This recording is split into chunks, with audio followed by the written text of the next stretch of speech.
All right, guys, so this is the last lecture for Unit 1. I'll be in Monday. We'll start reviewing for our first exam. The exam will just be on Unit 1. So let's start. Let's kind of finish up with Asia. We're going to focus on what was happening in China and also India, or at least Southeast Asia. Also, the Americas, we're going to kind of introduce or at least touch base on what was happening in the Americas during the Neolithic era. So let's start with China. The first Chinese dynasty emerges around 8000 BC. And if you don't know what the term dynasty means, it's pretty simple. It would be kind of it's when a family rules through a certain, or at least a lengthy period of time. And there are many dynasties. We're not gonna study every dynasty, but you should know a few, especially the important dynasties. But there are a lot of continuations or trends or consistencies, especially politically. Every dynasty kind of ruled with the same belief systems and structures, and we'll kind of touch base on that. Also, from a religious standpoint, the Chinese dynasties, or at least Chinese culture, kind of had another certain consistent themes. So if you understand the basics to the Chinese society and Chinese political structure, Chinese economy, you'll be fine. Really, the Chinese economy and political structure doesn't really change until the modern era when China falls to communism. But from 8000 BC to until about 1950, China is going to be basically, pretty much the same. So let's start with the first dynasty, and this is one I would remember, the Shang dynasty. So the Shang dynasty, or at least China in general, China develops along a river, the Yellow River and the Yangtze River. Just like the Nile, these rivers provided rich and fertile soil for farming. In Egypt or in Mesopotamia, they were growing wheat and barley. In China, they're growing rice, and that's important. That's a major difference, and that's going to be a common product throughout Chinese history. And rice is going to lead to population increases. The Chinese also domesticated animals. They too domesticated cattle, and they also used stone and bronze tools. They were also familiar with the pottery wheel. That would be a wheel that would be used to make pottery. So you see some similarities between what was happening in the Middle East and China, but the key difference is, what was being grown, which is rice in China. All right, so the Shang dynasty emerges around 1750 BC. Sorry, not the date I gave you. Around 1750 BC. It was a long dynasty, about 600 years. And the Chinese dynasties, or at least China, was ruled by a king. He too was considered divine, right? That sounds familiar, right? That would be Hammurabi in Mesopotamia, and also the pharaohs. There's another common denominator there when it came to political structures, right? The rulers were seen as godlike. Family members and other members of the ruling family were members of the the aristocracy. This would include generals, ambassadors, and public servants. Maybe they were related to the king, maybe they weren't, but that would be kind of the upper class, right? So in China, the rulers, the government officials, were usually on the upper end of the social structure. Dynasties were engaged in war quite often. Early on, bronze weapons, armor, and chariots like Mesopotamia were used to fight in battle. Prisoners were enslaved. So the Chinese did have slaves, like many countries, or at least regions. They were usually prisoners of war. At times, prisoners were even sacrificed. At least in China, agriculture dominated. We mentioned rice was the main product. So even though the Shang dynasty, they controlled this part of China, but China was still fairly populated throughout. But this would be the dominant dynasty. There were other groups and other regions and dominions, but the Shang dynasty that was based out of this part of China, well, again, was dominant. The Shang cities were laid out on grids. The Shang cities were hubs for trade. Some of the products were jade, ivory, silk, bronze, and those were used for weapons. I did underline silk because that's a new product.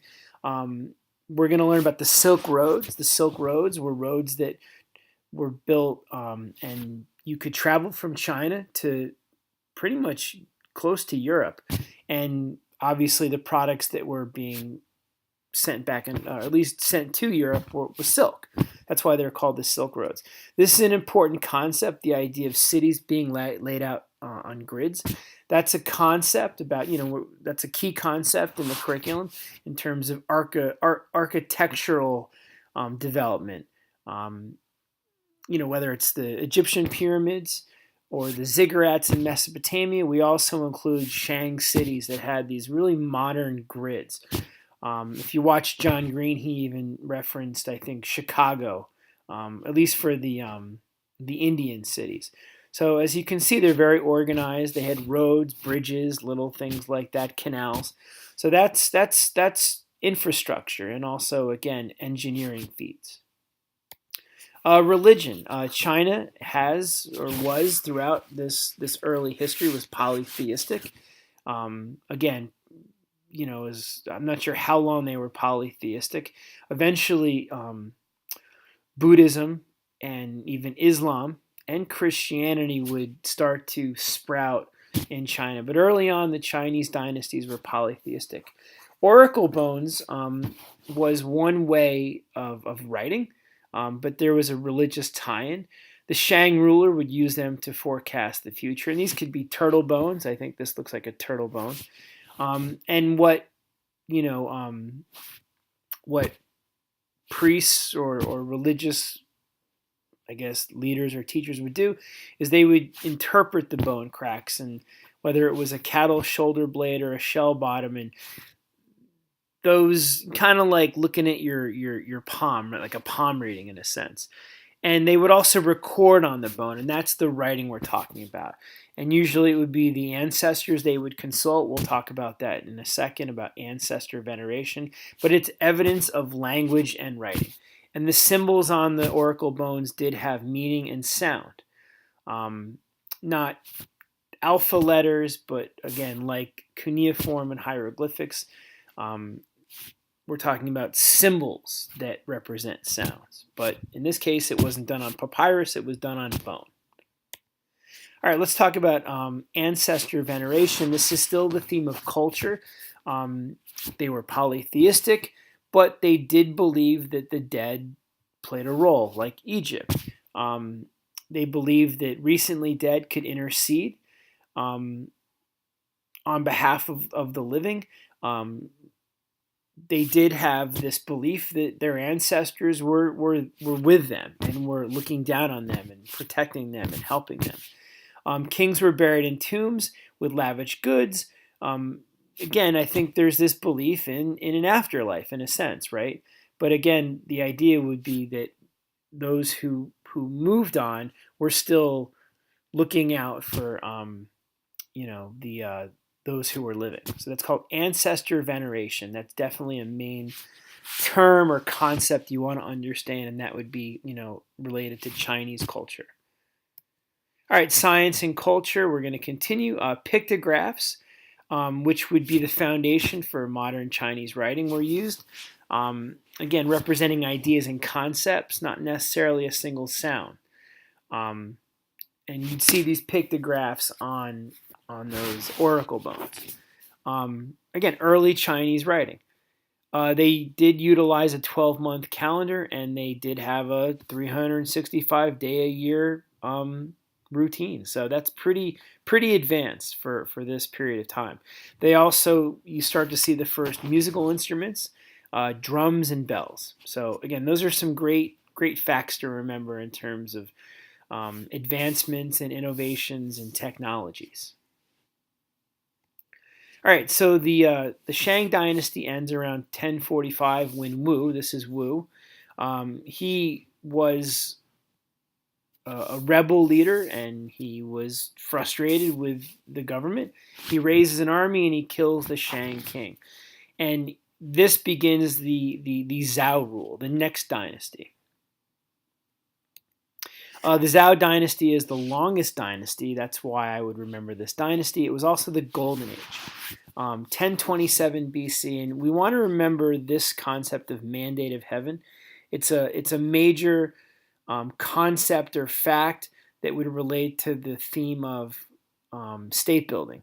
So the idea is that God gave the ruler power. Later on, we're going to learn the same concept is going to come back into effect with the European kings. They believed in the idea of divine right, that God, they were destined by God to rule. So it's the same concept. Again, it was used to justify a dynasty, and it was also used to justify the overthrow of the Shang king, that it was God's will. However, it did hold the ruler to accountability, and that if that ruler was corrupt or greedy or was not doing what was in the best interest of the people, that ruler could lose their power. So that was not the case in Europe, but at least in China, the rulers did have kind of a code to follow. It was their duty to take care of the people and do what was best for the people. That's the mandate of heaven. Please remember that. All right, so the Zhao dynasty, there were 100 territories, and each territory was ruled by an ally or relative of the king. And again, they too were expected to rule in a fair and moral fashion. These territories were often at war, and this resulted in a period of time called the Warring States period. Pretty simple. These territories in the Zhou within the Zhou dynasty were fighting, and that's going to come into play in a little bit. That's going to result in kind of some new ways of living and governing. Another political concept that you need to know or understand is called legalism. Legalism was another political concept that was prevalent during the Zhao dynasty and going forward. And it's the idea that a king or ruler was necessary. We're not talking democracy, we're talking authoritarianism. The idea is that every, Chinese culture or the people of China needed a strong ruler to maintain order and control. It's the idea of the state over the individual, and the basic premise is that mankind was naturally evil, and in order to make sure that society operates and overcomes man's weaknesses, there is this strong leader who will make decisions in the best interest of the people, but will rule authoritatively. So that's another important concept that goes along with the mandate of heaven. The mandate of heaven is what kings use to defend their power. In addition, the way they ruled was related to legalism. They had to rule strongly, and at times they had to rule with some cruelty if it was helpful to the people. So the Zhao government, the kingdom was divided into regions or territories. Again, we mentioned they were governed by friends of the king. Each region had a city-state, and the people of those cities paid taxes and provided soldiers. This is basically early feudalism. We're going to talk about feudalism in more depth later on, but it's this idea of the people work and pay tribute to the ruler, and the ruler in turn provides protection and security and basically keeps the kingdom running. In a society like this, you're not going to see a lot of social change. The peasants, China had peasants, they're not going to be moving up. Those who were in power or those who were part of the aristocracy, they were going to be that way for generations to come. This dynasty did start a decline, and that's another theme you want to understand. Why do kingdoms or dynasties or empires decline? For a lot of the same reasons. in this case, it was financial. Some of these regions or states, the people or the governments or the bureaucracy stopped sending taxes and providing soldiers, um, weakening the centralized government. And local leaders started to control their own mines, iron and bronze mines. So there wasn't a lot that the Zhao kings could do because these regions were providing the military. So that's one example of decline when you just basically have rebellion. It was basically rebellion. The economy, we talked about rice. Also, copper coins were used. That's the first evidence of a monetary system. Iron tools were eventually used to help farmers and peasants build dikes. Dikes are kind of like little dams.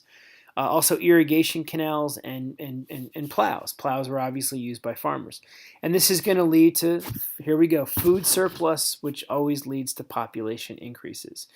Peasants were always on the bottom rung of the social ladder. They would farm village fields together. That's collaborative, right? And they would always provide the labor for roads and canals. But once a peasant, always a peasant. We talked about the Shang cities. Going forward, the Chinese cities would be very urban. Again, that means that you're going to see, building structures, bridges, but you're also going to see labor be specialized. And in China, like other places, you had your artisans who were potters and basket weavers. You had the same group of people that were producing metal, in this case, iron, copper. And then you had merchants who were selling the good. Now, interesting, in China, in Chinese history, merchants were at the bottom of the ladder. They were almost below peasants. They were below the farmers. It was seen, to sell and to make your life based on profit was kind of seen in a negative light. So interestingly enough, merchants were not socially popular. Chinese cities had bureaucracy too, kind of like Jersey City has its own government, right, with administrators and scribes. But I do want to, go back to that idea of the merchants. Unlike other societies, merchants were less powerful in China. They might have had some wealth, but they were not respected as much as farmers who were working and devoting their lives to the good of the community. Same as metal producers. If you were producing something, you were seen in a more positive light than if you were just selling things for profit. The technology that we're going to see in this dynasty emerge, crossbow, iron swords, cavalry, these military innovations are going to be used later on by the Mongols. They're going to be these technologies are going to make their way to Europe. So that's important. Even into Rome and Greece. Plows were used, iron plows, irrigation systems were developed, and we mentioned the Silk Roads, and that's, you gotta remember. It's not going to be hard to remember that, but the Silk Road is very important. It's always on the exam.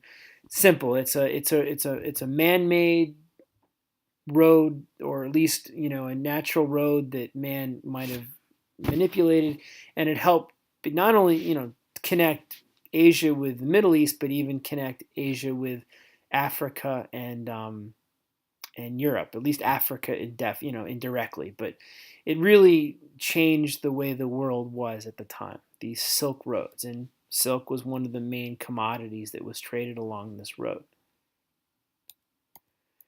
All right, let's talk about Confucius. Confucius, we're going to dive deeper into him later on, but Confucius emerges as a philosopher and teacher in 551 BC. And Confucianism is not a religion, it's more of an ethical system, and it became ingrained in Chinese culture, even up until today. And it's the idea of one part of it is respect. It's called filial piety. Remember that term. And Confucianism promoted the idea of respecting your elders, especially your male elders, your father.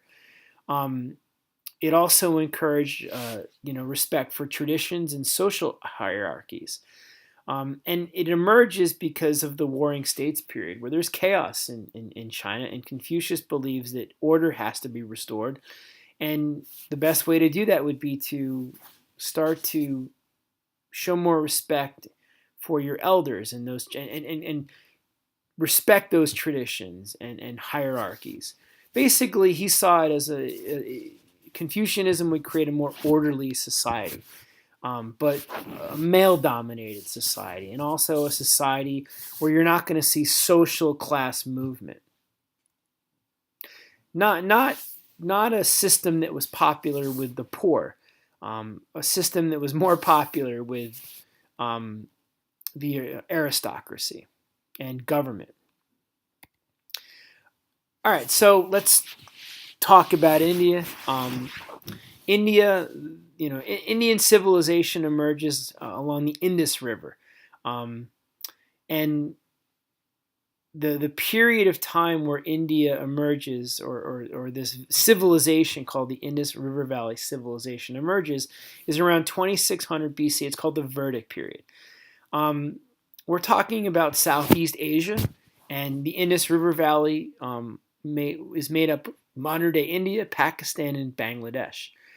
The early residents of the Indus River Valley were very isolated. Remember, India is surrounded by the Himalayan mountains and the Hindu Kush mountains on the northeast and northwestern portions, and the Indian Ocean on the south. So this is not a civilization that was easily invaded or conquered.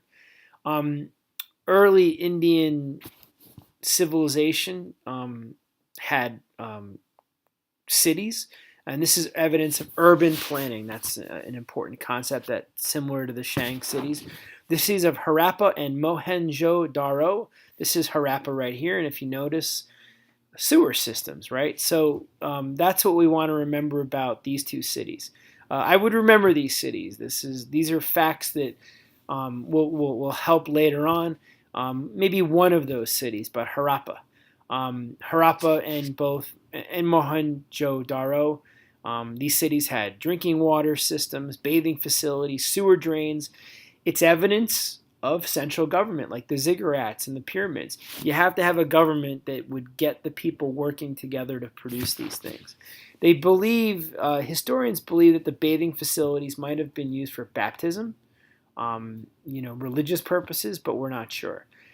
Trade was very common. We know that goods were being traded between Mesopotamia and the Indus River Valley because goods in Mesopotamia were found with seals, and seals are just basically little markings, Indian markings.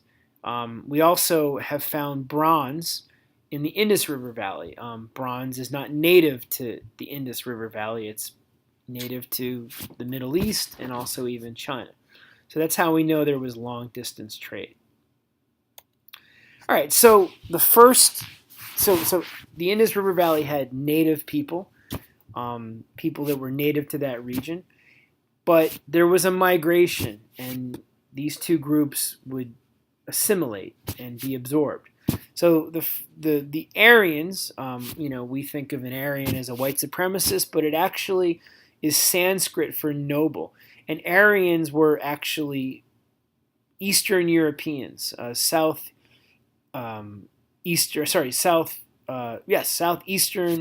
and Eastern Europeans, Russians and Greeks, that part of the world, and they migrated to this valley. And then they, again, mixed with the native people of the Indus River Valley. And that's happening during this Vedic era. The language that emerges, that is kind of, it's a mixture of the Indo-European language family, like English, Greek, and Latin. And it kind of, again, there's an absorption of culture here. So it's spoken by these Indo-Aryan migrants to the north of India. And for example, mother in Sanskrit, matar is mother, ma is me, and duva is two. So you see how Sanskrit does resemble, English at least, and English derives from Latin. So Sanskrit is going to be the language of the Indus River Valley, but again, it has its roots in Greek and Latin because the people who migrated there were from that part of the world. So that's that absorption of culture. All right, so let's talk about the religion of the Indus River Valley. Vedas were, when these Aryan people migrated, they had their own, they had hymns, they had poems, they had songs, they had religion. They had a certain belief system. They had a text called the Rig Veda that outlined priestly behavior, including rituals to the multiple gods. Basically, what we're saying is here, the Aryans brought with them some religious beliefs called the Vedas. And again, they're in the form of poems, not a Bible per se, but a series of poems, songs, and hymns. By 800 BCE, these Vedas became blended with local or indigenous beliefs. And what was produced was a text called the Upanishad text. And again, we're seeing the absorption of different regions and people to produce a new religion. And it's basically Hinduism, but before it's Hinduism, it's called basically Vedic religion. So a little bit about what was in these texts. So new ideas emerge, and these ideas relate to your afterlife. So a little bit about this. Brahma. Brahma is this idea that there is a universal soul that connects all creatures. And the goal of the human is to escape a cycle of life and death. And eventually you achieve Brahma. But again, it's a cycle, and you got to get out of this cycle. In order to get out of the cycle, you have to perform certain duties called dharma. And these are basically everyday duties and deeds that will determine your karma or your fate in the next life. And that's important. This idea of if I'm good in this life, I'll have a better life, or I'll be in a better place in my next life. And eventually, I'll be out of this cycle and I'll make it to, we'll talk about it, it's called moksha, or eternal peace.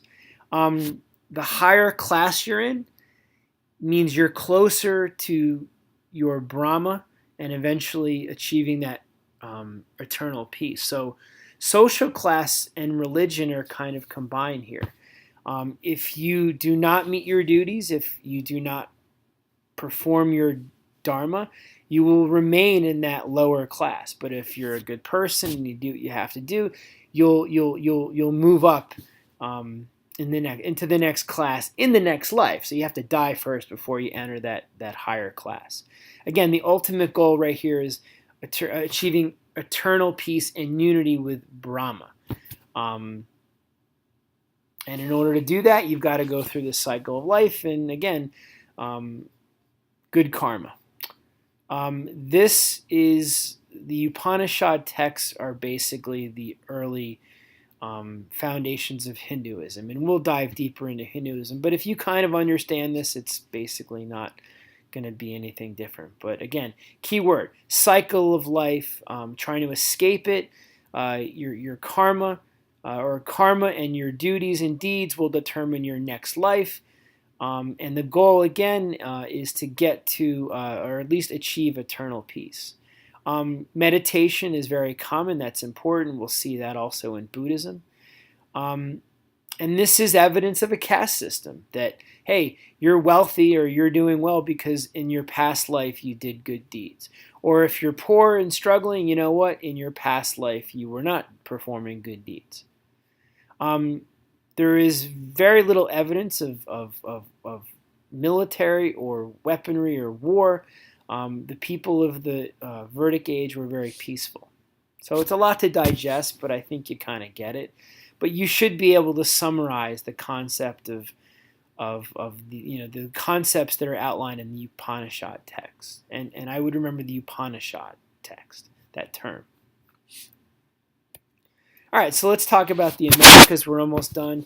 Around 3000 BC, remember, early man migrates from Africa. They make their way into Europe and Asia, and eventually into the Americas. So we're going to focus on Mesoamerica, which today would be, Mexico, Guatemala, El Salvador. This is basically, back then it was known as Mesoamerica.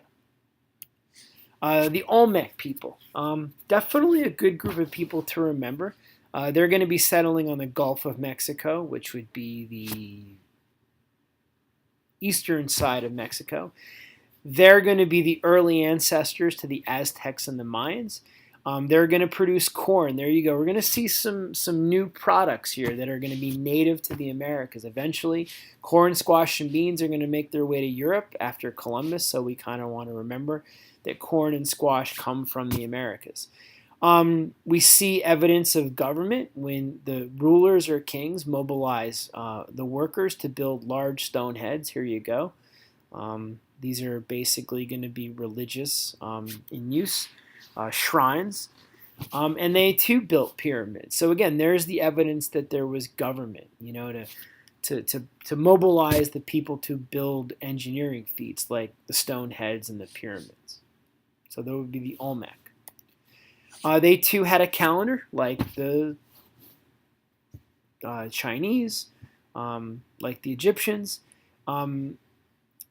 This is, back in 2012, people got a little nervous because this long count calendar that the Olmec people developed, basically it ended in 2012. And the idea would be, or the thought was, that was the end of the world. Well, it didn't really happen, but they did have the ability to kind of tell time.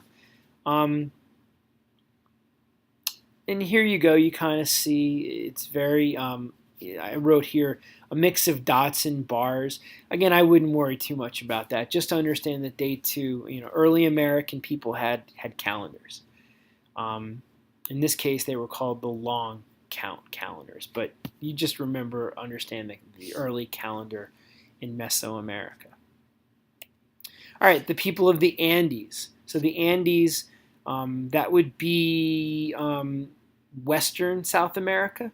Now we're kind of in South America. The Shavan people, they also built large temples, examples of engineering. They were a coastal society, so they're now relying on seafood, fishing. But they did have corn as well in the foothills. Their workers were constructing irrigation networks, roads, and bridges. Again, more evidence of urban planning like you see in India with Harappa. Also, what we saw this in Egypt, right? They were ancestors to the Incas. We'll talk about the Incas down the road. This would be Peru, okay? And the llama. I think this is a great example of, again, domesticating an animal. Cattle in China, cattle and sheep in Mesopotamia and Egypt, and the llama here in South America. I think the llama also existed, I believe, in Egypt. If we were to go back to our lecture, I'm not sure. But the llama was used for transportation. That's important. The llama is known for being able to climb mountains, and that would be the geography of this part of the world. They were also used for food and wool. So great example of domesticating animals during the Neolithic era. All right, so let's finish up with Pacific peoples. We're talking about the Pacific region. New Guinea is near Australia, New Zealand, and you might see this on the exam. These are people that were, again, important. They were traveling, right? They were traveling by boat. It's possible that early American people came from the Pacific. Obviously, the Ice Age allowed people to travel across water when water was frozen. The Austronesian people, Australians, right? We believe that they did originate in China and travel to Australia by boat. They also moved into the Philippines and also New Guinea. They even migrated to other islands in the Pacific, Samoa, Hawaii, New Zealand, And Easter Island. Never heard of Easter Island. It's a little island in the Pacific, and it's known for these. It's known for these crazy statues. If you saw Night at the Museum, remember? I forgot the guy's name, the Bubble Bubba, whatever he was. But these are those statues, the Eastern Island statues. People still think that perhaps they have some kind of connection to people from other worlds, but I think they were just more for religious purposes in the Pacific. So Easter Island, remember that type of that would be a great primary source, and that would connect to the Pacific peoples. Okay. All right, so that's it. I'll see you guys on Monday.